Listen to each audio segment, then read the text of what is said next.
everyone. Today we will discuss about antepartum hemorrhage.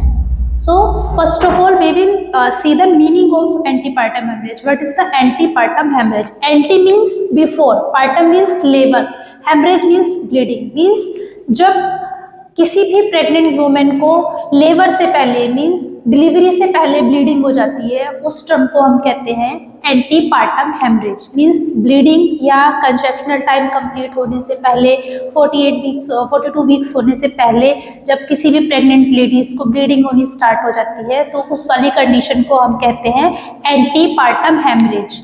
So now we will see the definition of antepartum haemorrhage. It is defined as bleeding from or into genital tract after 28 weeks of pregnancy but before the birth of baby. So मतलब 28 weeks के बाद, लेकिन baby की birth से पहले जब bleeding start हो जाती है तो उस वाली कंडीशन को हम कहते हैं एंटीपार्टम हेमरेज। ऐसी ही एक सिमिलर कंडीशन हमने पढ़ी थी अबॉर्शन में, जिसमें क्या था, जो ब्लीडिंग थी वो क्या हो रही थी, हमारी 28 वीक से पहले हो रही थी, 22 वीक से पहले हो रही थी, तो उस कंडीशन को हमने टर्म दी थी अबॉर्शन। इसमें क्या है, 28 वीक्स के बाद हो रही है ब्लीडिंग, बट वो भी हमारी क्या थी, लेबर से पहले हो रही थी और ये भी हमारी लेबर से पहले हो रही थी। बट डिफरेंस क्या है, डिफरेंस ये है कि इसमें 28 वीक्स के बाद हम इंक्लूड काउंट करते हैं और उसमें 22 वीक से पहले हम काउंट कर रहे थे। तो जो 22 वीक से पहले हम काउंट कर रहे थे तो उस वाली कंडीशन को हमने नाम दिया था अबॉर्शन। बट जब ये हमारी 28 वीक्स के बाद हो रही है तो इस कंडीशन को हमने नाम दिया है एंटीपार्टम हेमरेज। सो अब हम देखते हैं कि कोज क्या क्या हो सकते हैं एंटीपार्टम हेमरेज होने के। So cause of APH are placental bleeding, unexplained और extra placental cause. Means placenta से रिलेटेड कितने कोज होते हैं, मीन्स जो कि हमारे प्लेजेंटा की वजह से हमारी ब्लीडिंग हो रही है, ऐसे कितने कोज होते हैं। तो सबसे पहले इसमें आता है हमारा प्लेजेंटा प्रीविया। मीन्स जो हमारा फीटस है उसके पहले प्लेजेंटा है और बाद में फीटस है, तो उस वाली कंडीशन को हम बोलते हैं placenta previa. Second is abruptive placenta, ये भी एक एबनॉर्मल प्लेजेंटल कंडीशन होती है। तो ये दो कारण होते हैं हमारे प्लेजेंटल फैक्टर जो कि एंटीपार्टम हेमरेज के लिए कोज होता है। सेकेंड इज अनएक्सप्लेन्ड, अनएक्सप्लेन्ड होता है हमारा 25%। मीन्स इसमें जो है ये नहीं पता चलता कि जो कंसेप्शनल मदर है उसको ब्लीडिंग किस वजह से हो रही है, मीन्स क्या कोज क्या है ऐसा कि जिसकी वजह से मदर को लेबर से पहले ब्लीडिंग स्टार्ट हो गई है। फिर इसके बाद आता है extra placental cause. Means placenta से रिलेटेड नहीं है बट क्या है, मदर को ब्लीडिंग हो रही है। तो इसमें क्या आता है, प्लेजेंटल कोज में लोकल सर्वाइको वेजाइनल लीजन, या तो सर्विक्स में या फिर वेजाइना में कोई लीजन या कोई घाव हो गया है, तो उस वाली कंडीशन को हमने क्या बोला है, लोकल सर्वाइको और vaginal lesion. Second is cervical polyp, कोई भी सर्वाइकल में कोई पॉलिप है तो भी उसका एक हमारा ब्लीडिंग का कोज हो सकता है। Next is varicose vein and trauma. Trauma means पूरे जेनेटल ट्रैक्ट में कोई ट्रोमा है, कोई भी मतलब जैसे कोई एक्सीडेंटल इंजरी हो गई हो या फिर कोई भी इससे रिलेटेड, ट्रोमा रिलेटेड मीन्स कोई भी इंजरी अगर हमारी जेनेटल ट्रैक्ट में है तो वो हमारा ट्रोमा कोज होता है। ठीक है, इसके बाद हम डिस्कस करेंगे। सो जैसे अभी हमने पढ़ा था कि प्लेजेंटल कोज में प्लेजेंटल ब्लीडिंग है तो इसमें हमारे दो कोज होते हैं, first is placenta previa and second is abruptio placenta.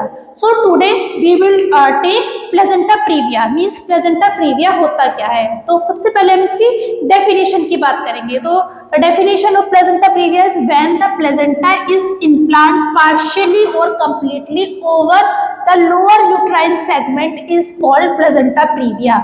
Means जो हमारा प्लेजेंटा है वो जो पार्शियली या फिर कंप्लीटली, या तो थोड़ा या फिर पूरा, कहाँ, यूट्रस के लोअर सेगमेंट में जाके इम्प्लांट हो जाए। ठीक है, या तो पार्शियली या फिर कंप्लीटली, तो दोनों कंडीशन को हम क्या बोलेंगे, प्लेजेंटा प्रीविया। ठीक है, मैं फिर से रिपीट करती हूँ एक बार, जब हमारा जो प्लेजेंटा होता है वो पार्शियली या कंप्लीटली हमारे यूट्रस की लोअर सेगमेंट में जाके इम्प्लांट हो जाता है, तो उस वाली कंडीशन को हम बोलते हैं प्लेजेंटा प्रीविया। और अगर हम इसकी इंसिडेंस की बात करें कि कितनी मदर्स में ये देखने के लिए मिलता है, तो अगर हम इसकी इंसिडेंस की बात करें तो 1000 लेडीज में 5 लेडीज ऐसी होती है जो कि प्लेजेंटा प्रीविया की कंडीशन से हमें सफर करती हुई मिलती है। तो अब हम बात करते हैं ईटियोलॉजी, मीन्स क्या कारण क्या होता है, मीन्स ऐसी कौन सी कंडीशंस होती है जिनकी वजह से हमारा प्लेजेंटा प्रीविया की कंडीशन बन जाती है। तो very first is dropping down theory. अब ड्रॉपिंग डाउन थ्योरी क्या होती है, जिसमें कि जो हमारा ये फर्टिलाइज्ड ओवम होता है वो यूट्रस के लोअर सेगमेंट में जाके इम्प्लांट हो जाता है।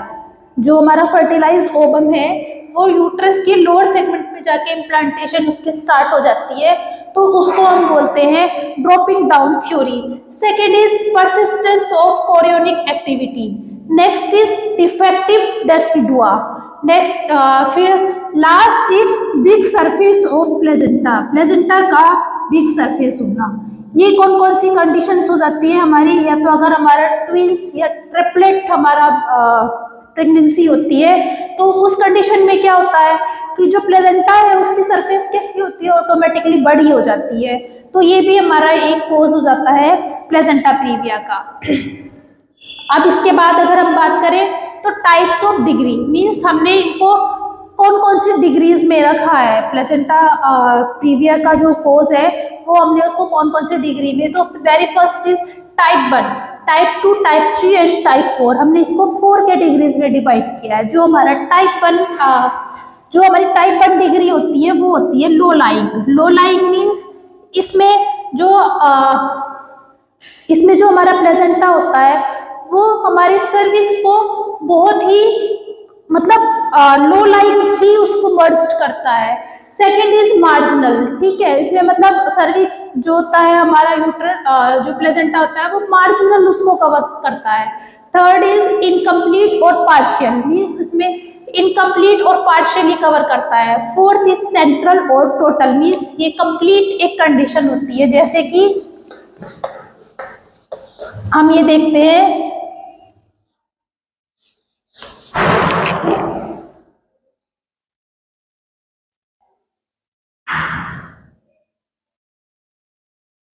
अगर ये हमारा यूट्रस है और ये हमारा सर्विक्स है, तो लो लाइंग मीन्स ये हो गया हमारा टाइप 1।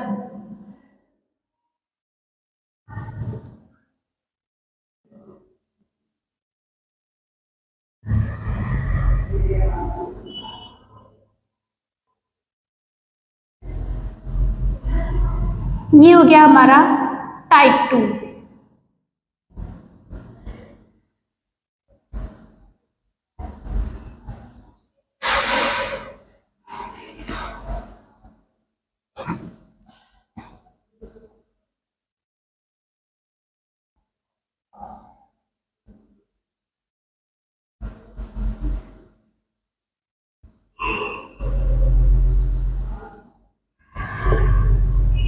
ये हो गया हमारा type 3 and this is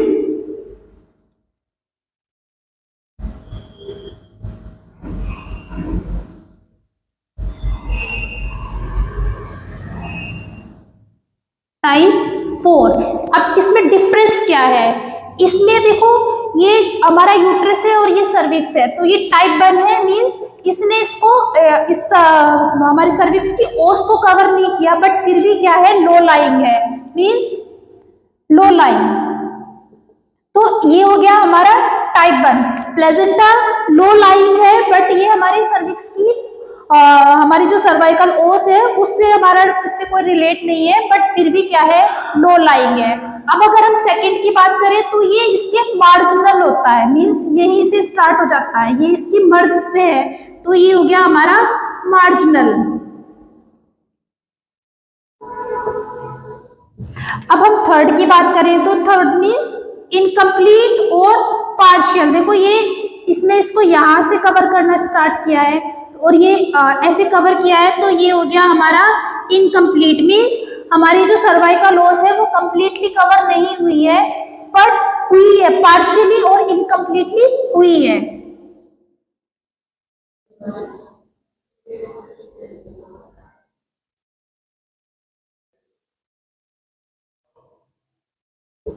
next is हमारा कंप्लीट, सेंट्रल और कंप्लीट।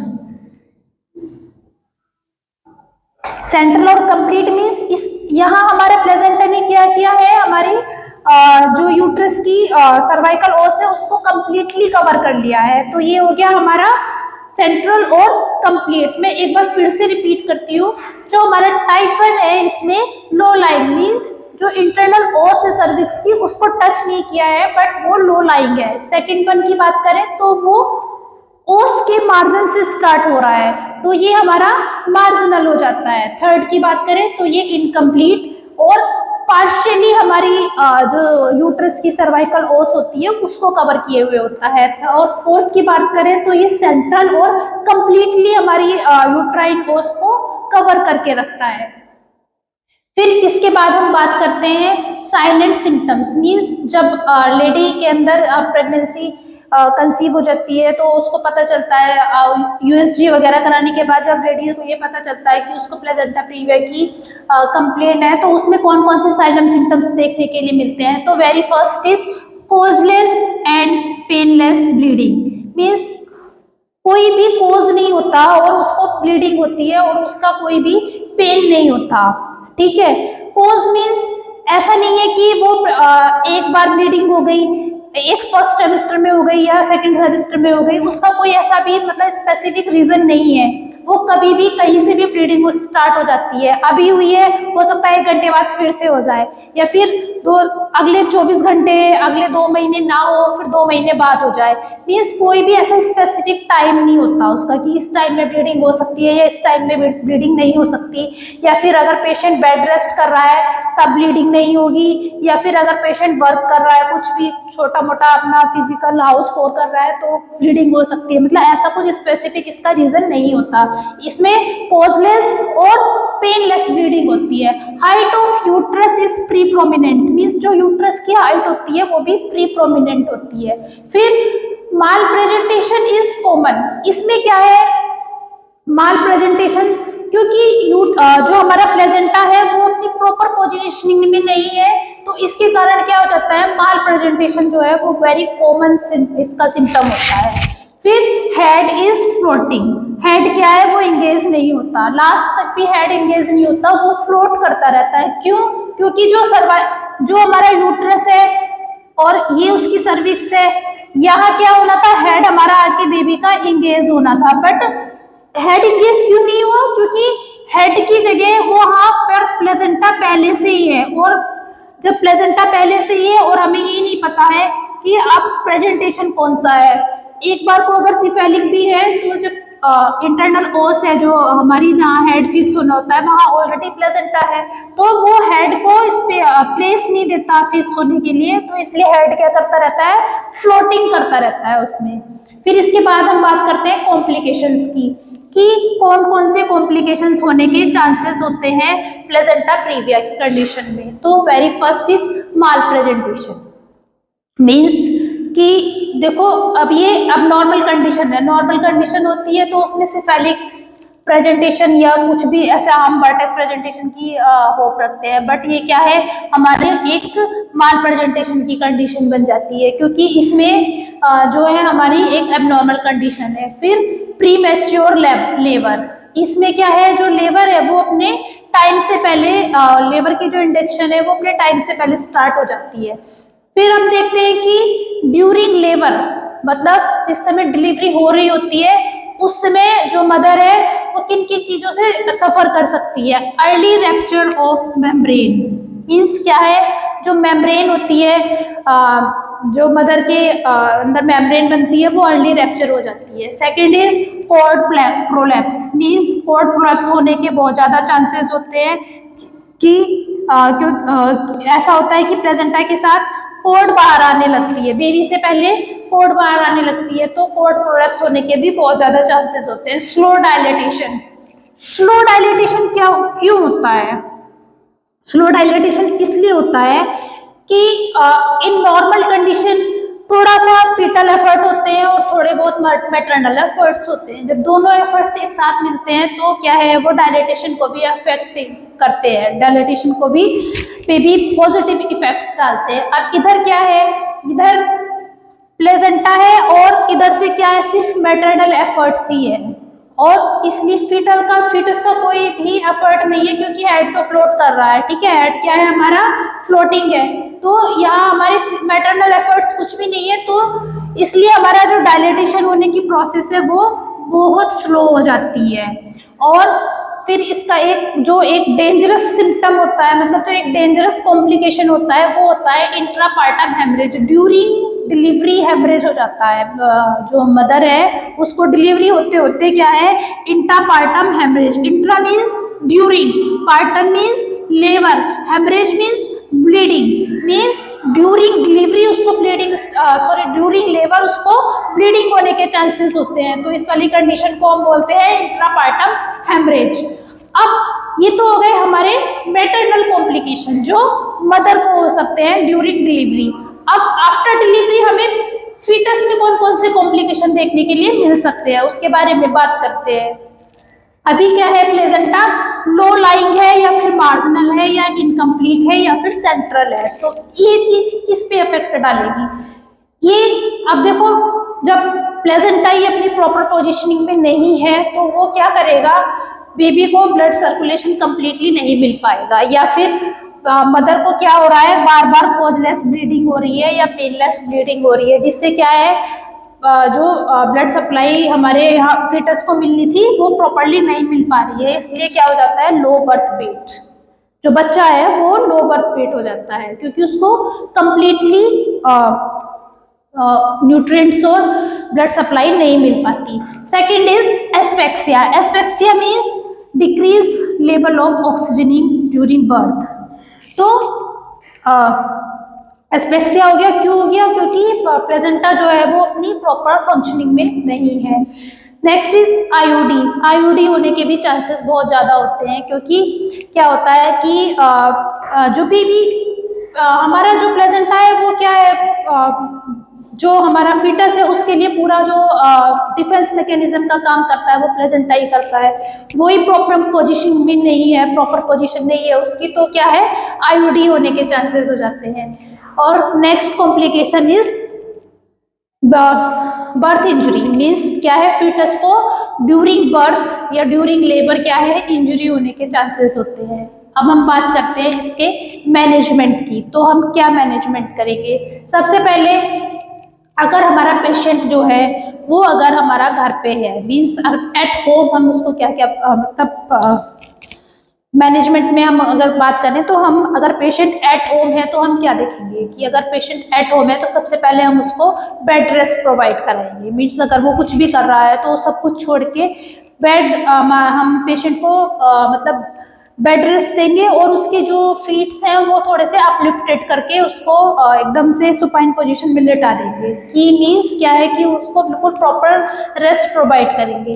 सेकेंड, हम उसको जल्दी से जल्दी हॉस्पिटलाइज करने की कोशिश करेंगे जिससे कि जो है पेशेंट और फीटस दोनों, मदर और फीटस दोनों की हम लाइफ को सेव कर सके। अब हम अगर उस पेशेंट को हॉस्पिटलाइज कर रहे हैं तो हम कौन कौन सी चीजें ध्यान में रखेंगे कि जिस हॉस्पिटल में हम पेशेंट को हम अपना एडमिट करना चाहते हैं वहाँ हम पहले देखेंगे कि सिजेरियन सेक्शन की फैसिलिटी है या नहीं है, ब्लड ट्रांसफ्यूजन की, क्योंकि अगर पेनलेस और कोजलेस ब्लीडिंग बार बार हो रही है और पूरे 9 मंथ 7 डेज रही है तो उसमें क्या कंडीशन होगी, हो सकता है मदर एनीमिया से सफर हो जाए।